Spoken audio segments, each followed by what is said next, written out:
मैं यक्ष नायक हूं और ये सरोवर मेरा है। पंच तत्वों पर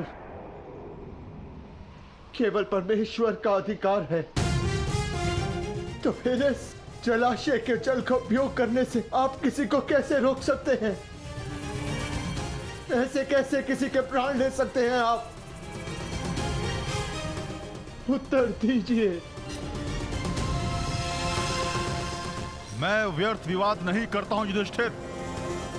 धर्मराज हो, इतना तो समझते हो ना कि बिना किसी की अनुमति लिए किसी की वस्तु का प्रयोग करना चोरी है, और मैंने चोरों को दंड दिया है। परंतु तुमने यहां आकर ना मेरी संपत्ति पर दृष्टि डाली और ना मुझे युद्ध के लिए ललकारा। अभी तो तुमने मेरा आह्वान किया, इसलिए मैं तुम्हें एक अवसर देता हूं। मुझे मेरे प्रश्नों का उत्तर दो और मैं तुम्हारे एक भाई को जीवित कर दूंगा। बोलो, स्वीकार है?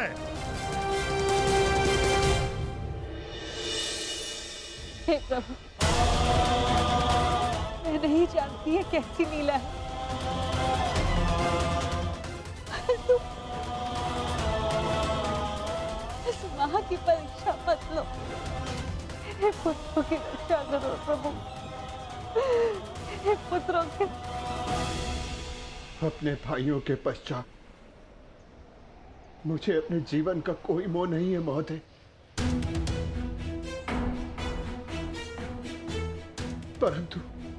परंतु मेरा एक भाई जीवित हुआ तो मुझे संतोष होगा।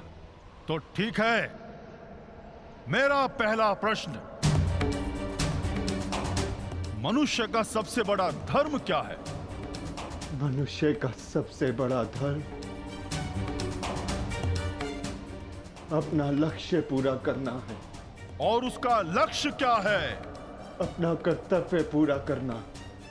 मनुष्य में कितने वर्ण हैं और प्रत्येक वर्ण का कर्तव्य क्या है? मनुष्य में 4 वर्ण हैं, ब्राह्मण, क्षत्रिय, वैश्य, शूद्र। ब्राह्मणों का कर्तव्य है केवल वेद पाठ करना ही नहीं, बल्कि धर्म को जनमानव में बसाना भी है। क्षत्रिय का कर्तव्य पराक्रम से धर्म की रक्षा करना है। वैश्य का कर्तव्य आर्थिक उन्नति करना है और शूद्र का कर्तव्य सेवा करना। परंतु इन चारों कर्तव्यों से बड़ा भी एक कर्तव्य है, वो है प्रत्येक मनुष्य का हित करना। क्षत्रिय हो, वैश्य हो या शूद्र हो, यदि वो जनहित नहीं कर सकता तो वो मनुष्य नहीं है। उत्तम युधिष्ठिर। अज्ञान की चट्टान को काट कर बहती है। भूमि से अधिक सहनशील कौन है? माता भूमि से अधिक सहनशील होती है। और आकाश से ऊंचा कौन है? आकाश से ऊंचा स्थान पिता का है। वायु से अधिक गति किसकी है? और भूसे के तिनकों से अधिक संख्या किसकी है? मन की गति वायु से अधिक तीव्र है और चिंता की संख्या भूसे के तिनकों से अधिक है। विदेश में मनुष्य का संबंधी कौन है? रोगी का संबंधी कौन है? और मृत्यु शैया पर लेटे मनुष्य का संबंधी कौन है? विदेश में मनुष्य का सबसे बड़ा संबंधी उसकी विद्या है, जो एक मित्र की भांति उसे हर संकट से बचाती है। रोगी का संबंधी उसका चिकित्सक है, जो पत्नी और माता की भांति उसकी सेवा करता है। और मरने वाले का संबंधी केवल धर्म और दान है, उसके सत्कर्म है, जो मरने के पश्चात उसके साथ जाते हैं। क्या है जिसके नाश से मनुष्य सबका प्रिय बन जाता है? क्या है जिसके नाश से मनुष्य सुखी हो जाता है? और कौन सा शत्रु है जो मनुष्य का नाश करता है? अहंकार के नाश से मनुष्य सबका प्रिय हो जाता है। कामनाओं के नाश से वो सुखी हो जाता है। और वो शत्रु जो मनुष्य का नाश करते वो क्रोध है। अंतिम प्रश्न युधिष्ठिर, बताओ, संसार का सबसे बड़ा आश्चर्य क्या है? मनुष्य प्रतिदिन सहस्त्रों को जन्म लेते हुए देखता है, सैकड़ों को मरते हुए देखता है, जो जानता है कि उसे भी एक दिन मर जाना, फिर भी सदा जीने की चाह रखता है। ये संसार का सबसे बड़ा आश्चर्य है। तुमने मुझे संतुष्ट किया युधिष्ठिर, मैं प्रसन्न हुआ। बताओ, तुम्हारे किस भाई को जीवित करूं? भीम को या अर्जुन को? ये दोनों महाबली हैं, तुम्हारी रक्षा कर सकते हैं। मनुष्य की रक्षा ना भीम से हो सकती है, ना अर्जुन से। मनुष्य की रक्षा यदि हो सकती है तो केवल उसके धर्म से। और मेरा धर्म कहता है कि जो मेरे लिए सबसे पहले दांव पर लगा, जिसने मेरी प्यास बुझाने के लिए सबसे पहले अपने प्राण दिए, मेरा वो अनुज नकुल जीवित हो जाए। हमारी दो माएं हैं, एक माता कुंती का पुत्र, मैं जीवित हूं, और दूसरी माता मादरी का पुत्र नकुल जीवित रहे। अति उत्तम युधिष्ठिर, जो विपत्ति में भी न्याय और धर्म का साथ नहीं छोड़े वही सफल होता है। तुम अपनी परीक्षा में सफल हुए।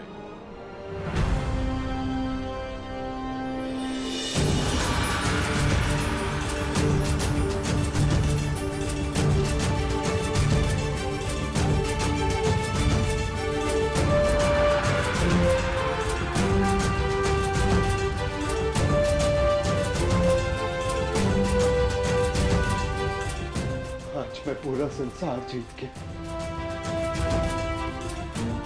मेरे पांचों भाई मेरे साथ हैं, मुझे किसी की कामना नहीं। मैं जानना चाहता था कि होने वाले महायुद्ध में क्या तुम न्याय कर पाओगे, और मुझे विश्वास हो गया कि तुम सदा न्याय और धर्म की स्थापना करोगे। विजय भाव पुत्र, विजय भाव।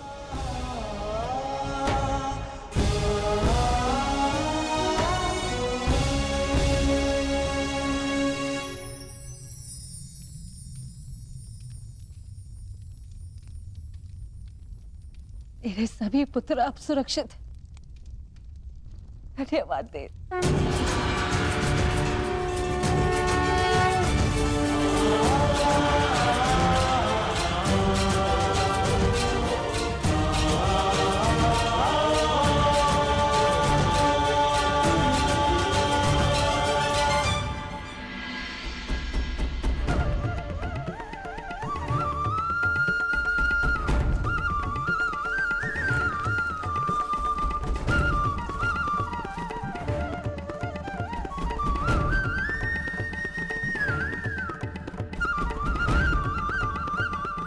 प्रणिपात वासुदेव।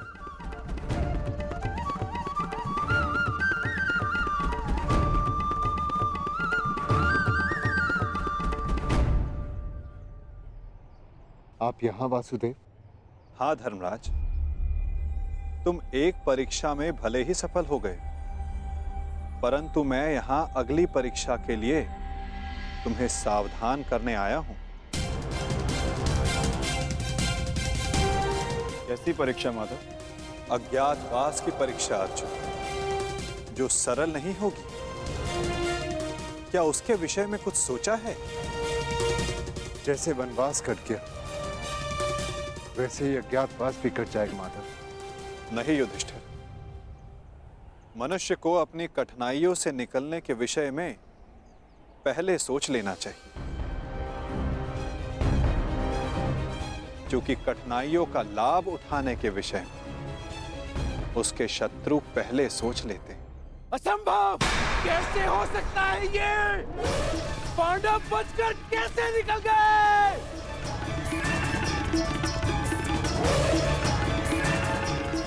दिग्विजय प्राप्त कर ली, चारों दिशाएं जीत ली, परंतु हर बार पांडवों से क्यों हार जाते हो तुम? इतने सैनिक साथ थे, शकुनी तुम भी थे, फिर कैसे असफल हुए? कैसे?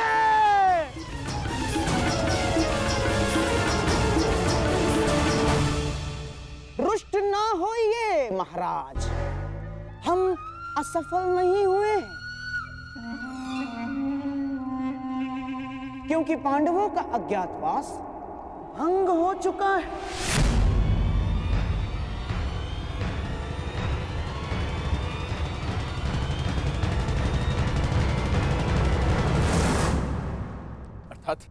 अर्थात ये महाराज कि अंगराज कर्ण ने पांडवों को अज्ञातवास में देखा था।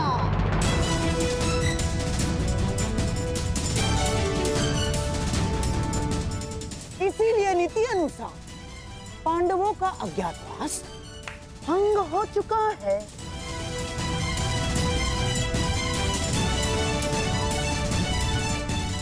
है ना कर्ण? क्या ये सत्य है कर्ण? तुमने पांडवों को देखा था?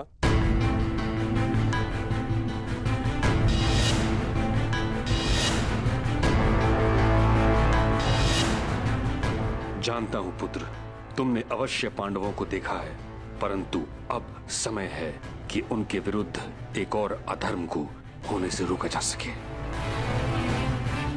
उत्तर दो कर्ण, क्या तुमने पांडवों को देखा था? जी, देखा था।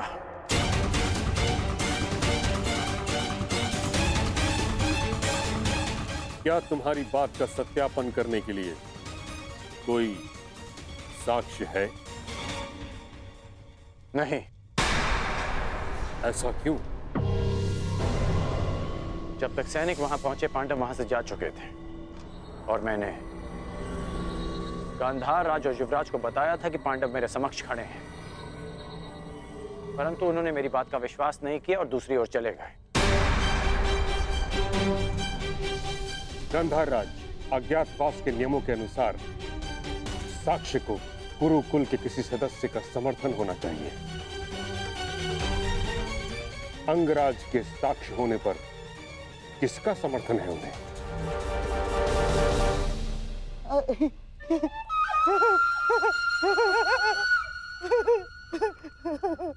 अंगराज कर्ण की बात पर कौन अविश्वास कर सकता है महामहिम?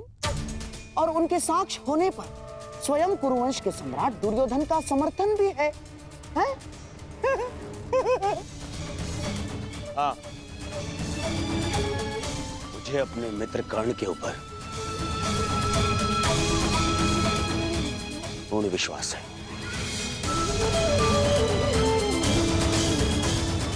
मैं समर्थन करता हूं कि कर्ण ने पांडवों को अज्ञातवास में देखा है।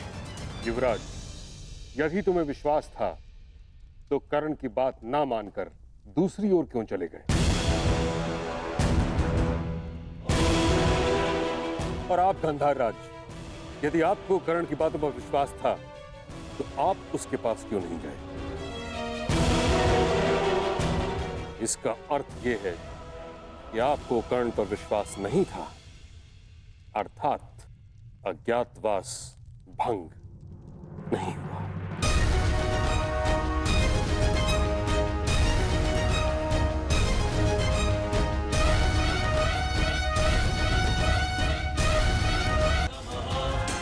आवश्यक है।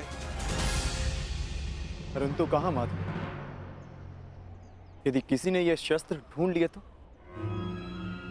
कोई भी स्थान सुरक्षित नहीं है। स्थान सुरक्षित नहीं होता अर्जुन, स्थान सुरक्षित किया जाता है। मैं समझा नहीं माता। अपने अस्त्रों और शस्त्रों को नीचे रखो।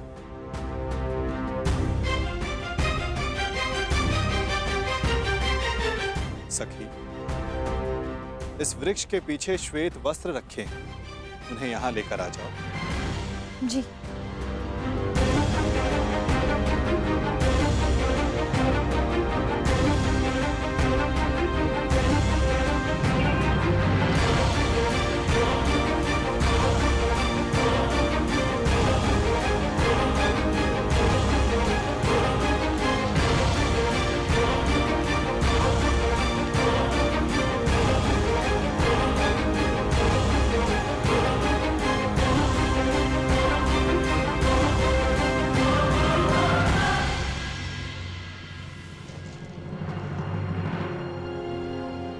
अब जो भी इसे देखेगा उसे यह प्रतीत होगा कि ये एक मृत शरीर है।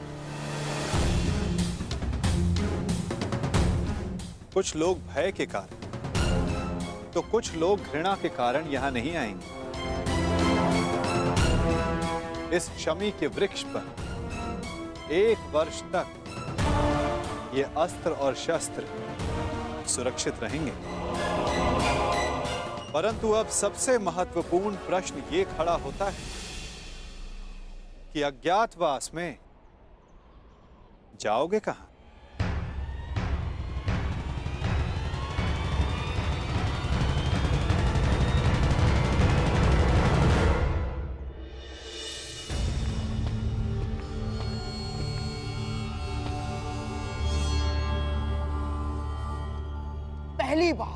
पहली बार किसी ने भरी सभा में शकुनी को मूर्ख सिद्ध किया है कर्ण, और इसका मूल्य तुम्हें चुकाना होगा।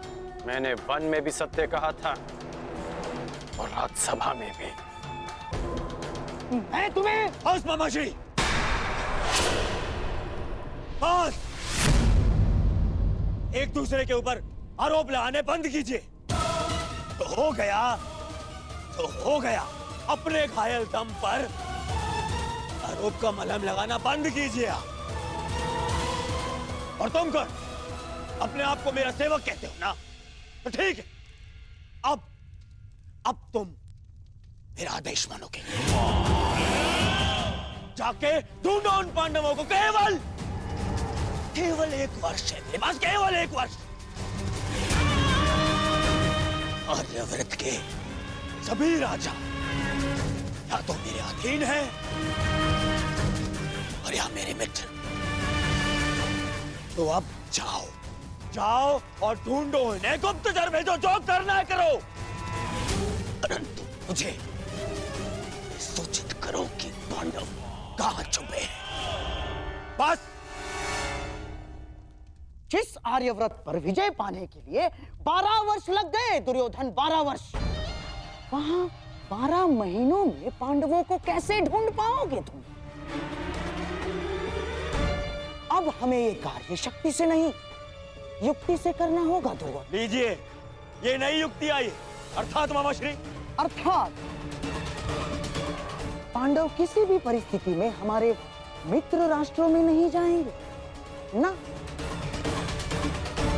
वो वहां जाएंगे जिन्होंने हमारी अधीनता स्वीकार तो कर ली है, परंतु जो मन से पांडवों के पक्ष में है। मन से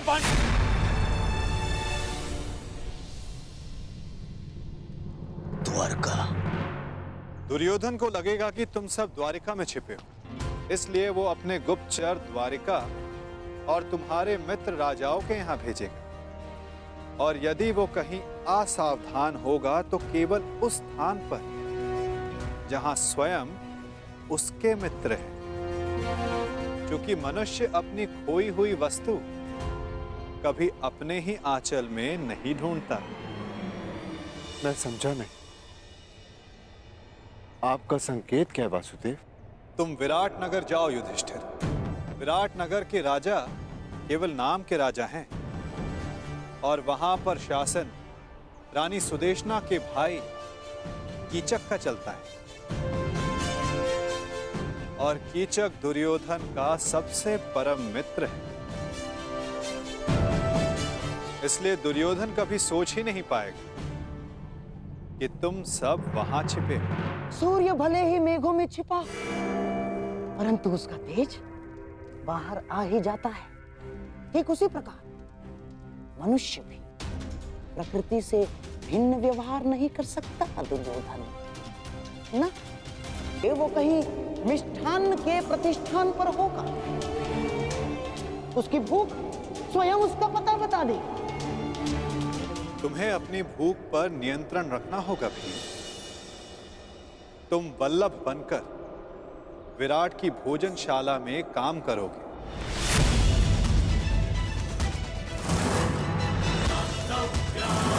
और अपनी भूख पर कड़ा नियंत्रण रखो।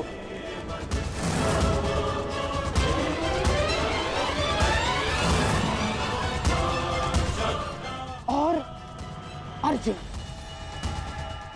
उस महाधनुर्धर का पौरुष कहां छिप सकता है ना? वो कहीं होगा सैनिक के वेश में अपना पौरुषत्व दिखाएगा। और तुम पार्थ, समय आ गया कि उर्वशी से मिले श्राप को वरदान सिद्ध करने का।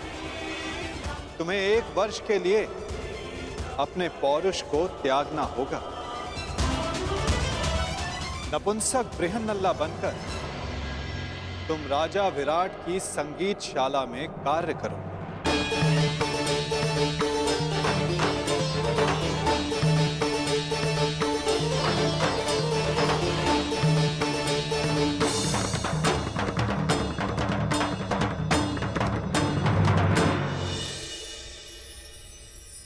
अति उत्तम बृहन्नला,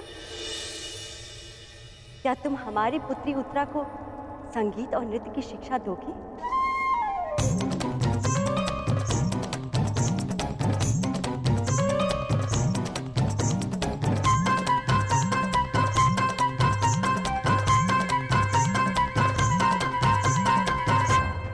अवश्य महारानी, मैं आपकी अपेक्षाओं पर खरी उतरूंगी।